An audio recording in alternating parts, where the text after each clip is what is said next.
Thank you so much for being here to listen to this today and for being gathered in this space to celebrate women in photography.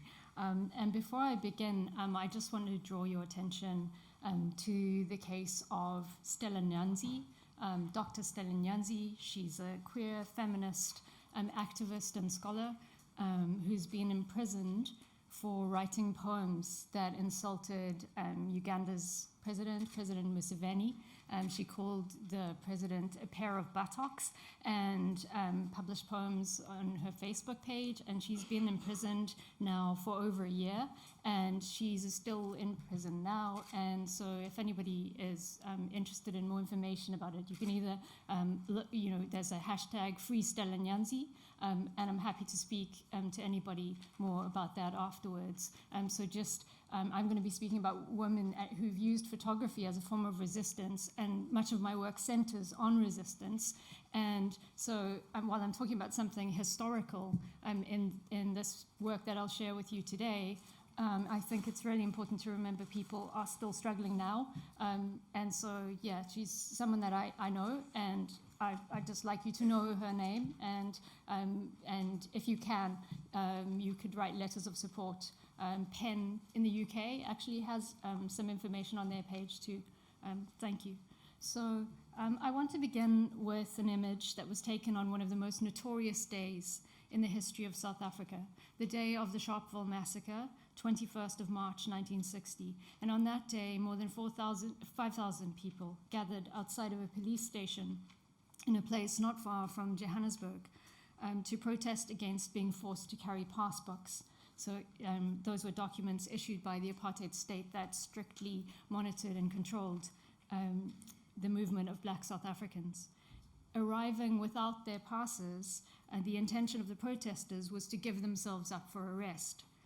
Police officers opened fire and within 2 minutes shot 13,000 bullets into the crowd, and 69 people were killed, most of them shot in the back as they were running away, and many more were wounded.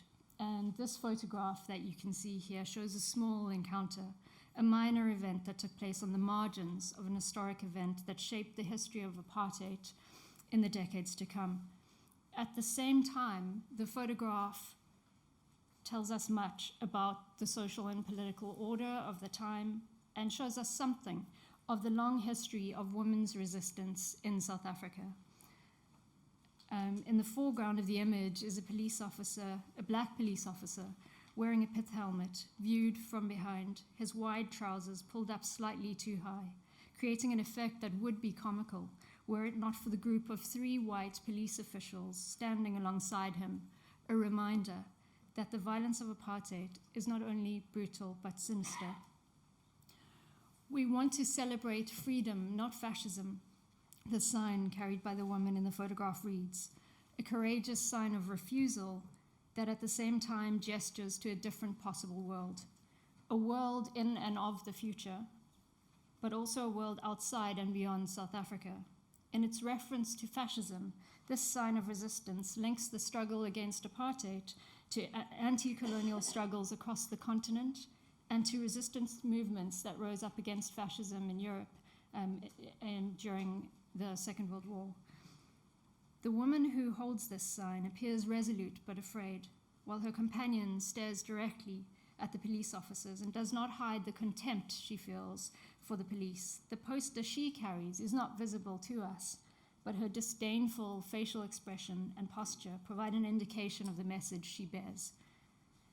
In the decades after Sharpeville, the state sought to crush the resistance movements, and those who protested against apartheid were detained without trial, and many people were interrogated, tortured, and murdered by the South African security police.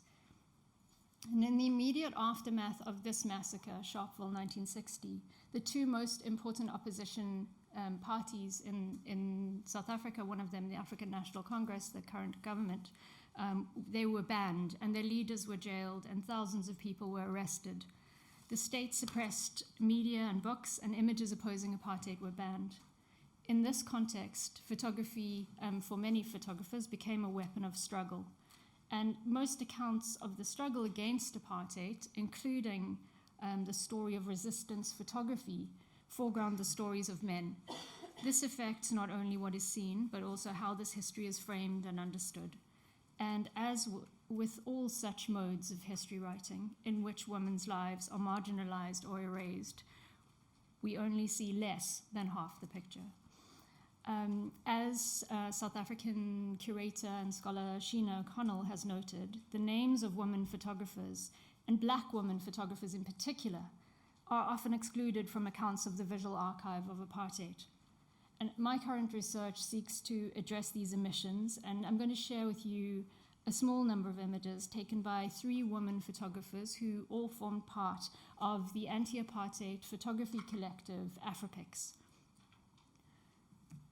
I'm going to show you, this is also from Sharpeville, and I have a series of images here that just introduce the context in which people were working at that time, just to give you a sense. So these are images taken by Afrapix photographers. They were not all taken by women photographers, but the series I'll show you after these, all of them were taken by women. But these images that I've chosen here come from a publication, Beyond the Barricades, that was published in the 1980s by the Afrapix Collective, and it actually shows, many of the images show young women activists, or women activists, and show the important role of women in the struggle for freedom in South Africa. This is a woman who's been tear-gassed. And so all of these images are from Beyond the Barricades. That's Frances Bard, a leader in the United Democratic Front. And this is Leslie Lawson, one of the founding members of the Afrapix Collective. She was born in Durban in 1952 and was based in Johannesburg in the 1980s. And so she was one of the founders of Afrapix in 1982 with Paul Weinberg, Omar Badsha, and Msodisi Moyo. And this collective was situated within what Paul Weinberg describes as the artery of political consciousness.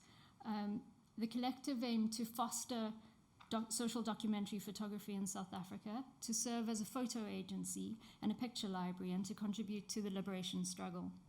And membership of that collective grew rapidly, and at its height, there were approximately 25 full members, but about 60 freelancers based across the country and the region. And there were 9 women photographers, and I've revised this number several times as I've found other women. So initially, I thought there were like 5 and then 7 and now 9, and maybe there were actually other women who haven't been acknowledged and whose images just form part of this archive, but kind of more anonymously.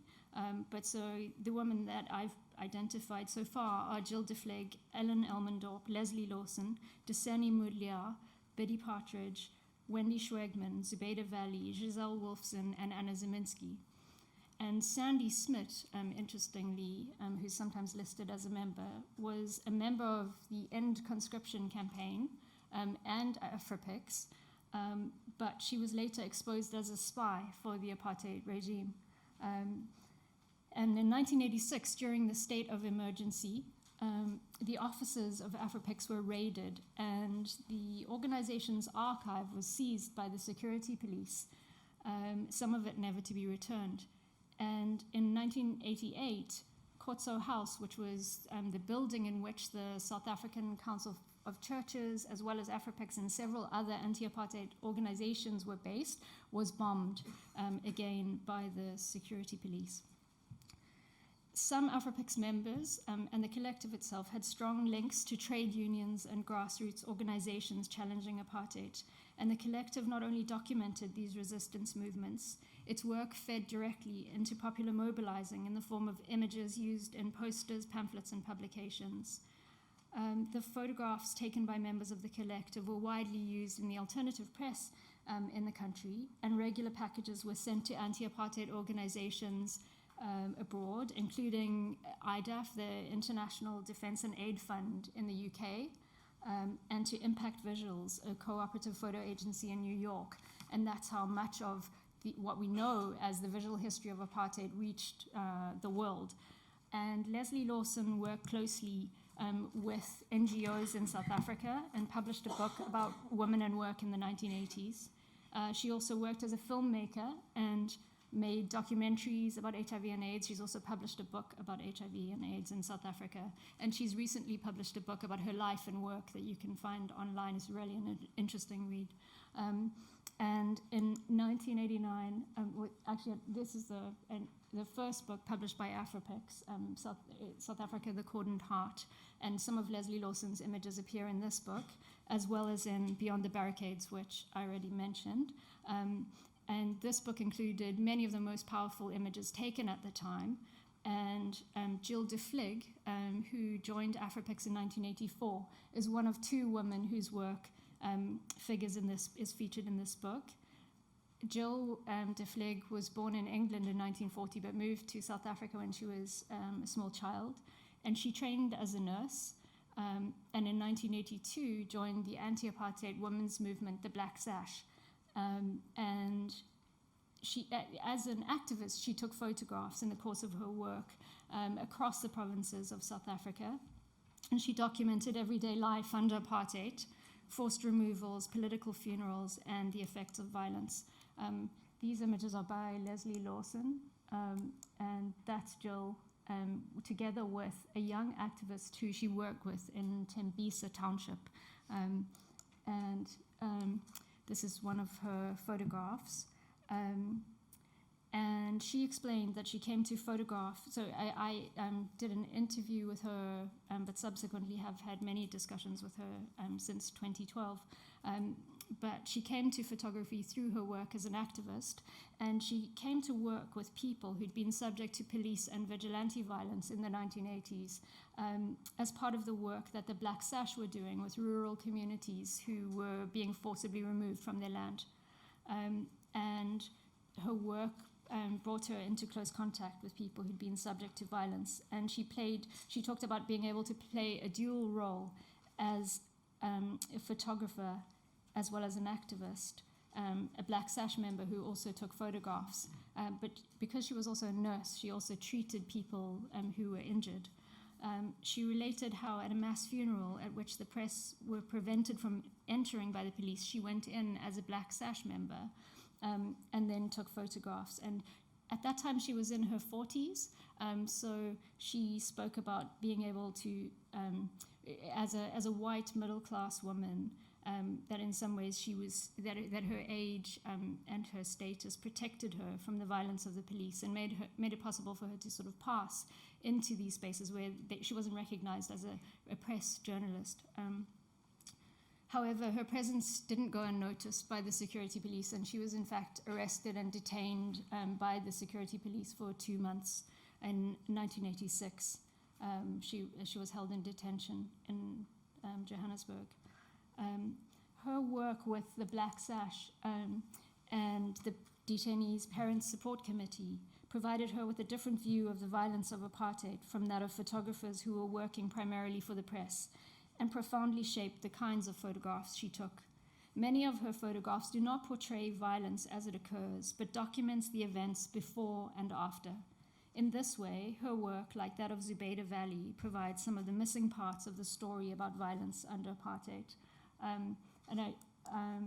These are Jill's photographs. That's Desmond Tutu speaking at a funeral in 1985. And that's from an exhibition that was held more recently. I'm just going to return to this image here, which is a photograph that Jill took of in Tembisa Township, where she worked extensively, that offers a rare insight into the after effects of the violence of the time. In this photograph, Anna Mazibuko is pictured standing outside of a house alongside a window and wall against which leans a metal bed frame. One of the legs of the upended bed protrudes in from the side of the frame and points at the side of her head, a visual metonym for the gun that killed her child. She is wrapped in mourning clothes, a blanket and a headscarf, and her head is slightly bowed. Her one eye gazes out of the image towards me, but her other eye looks askance, as if she's looking in 2 directions at once. One eye is accusatory and locks my gaze. Her other eye is an eye that grieves. It does not seek contact, but turns away from my gaze. In front of her body is the white shirt her son was wearing when he was shot. The shirt, covered in bloodstains, is the graphic description of the manner of her son's death.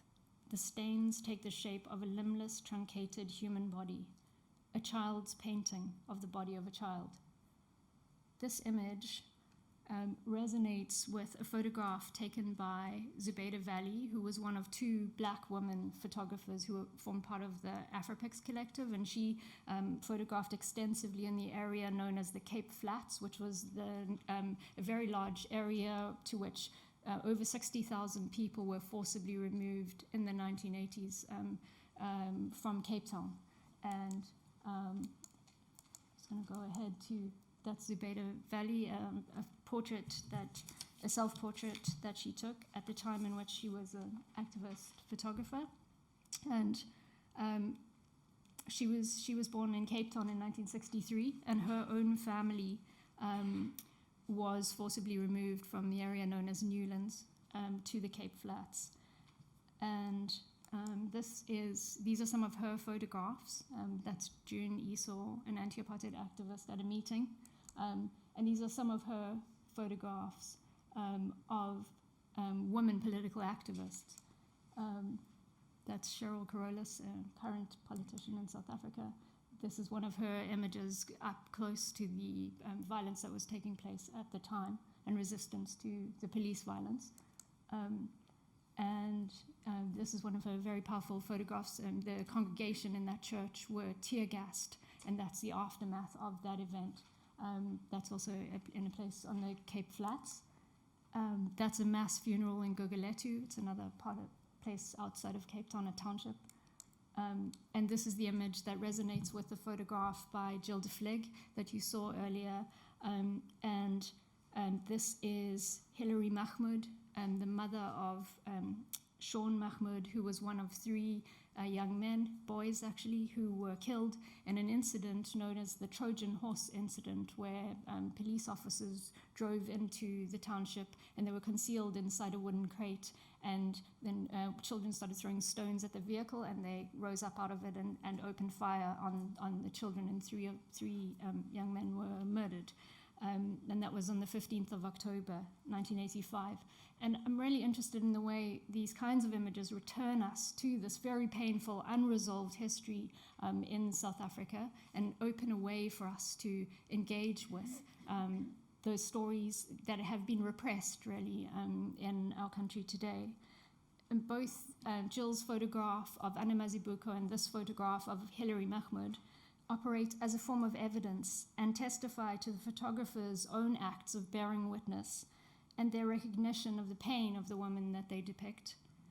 They also testify to the important but still largely unrecognized work of women photographers under apartheid. Thank you.